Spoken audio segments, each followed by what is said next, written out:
Découvrir Bruxelles et ses atouts depuis sa chambre d'hôtel, c'est possible avec le lancement de la Visite Bruxelles TV.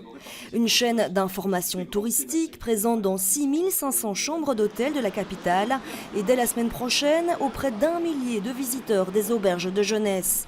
Au menu, des reportages sur des événements, un congrès ou le patrimoine, l'Art Nouveau par exemple.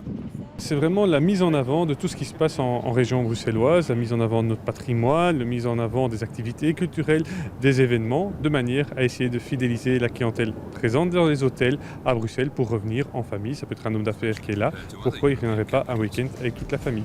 Des programmes conçus par Idéclic, une jeune société bruxelloise qui a remporté un marché public. Coût de l'opération 250 000 €, financé par Visite Bruxelles, l'Office régional du tourisme grâce à une contribution de Tourisme Vlaanderen. À terme, la chaîne doit s'auto-financer grâce aux annonceurs. Aujourd'hui, elle couvre 40% du parc hôtelier selon la fédération et s'adresse à tous, du 1 au 5 étoiles. La diffusion est gratuite, hors équipement. Le but, développer le tourisme de loisirs. Le grand défi de Bruxelles, ça a toujours été de résorber ce retard en tourisme de loisirs et de changer cette image de ville bureaucratique aussi.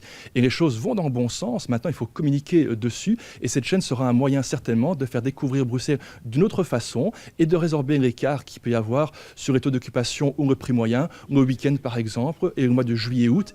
Aujourd'hui, le tourisme d'affaires représente la moitié des réservations à Bruxelles, c'est-à-dire 6 millions de nuitées en 2011.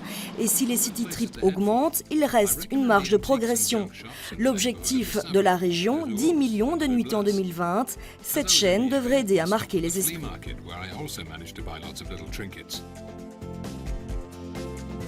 I took a coffee break there before going off to buy a new suitcase.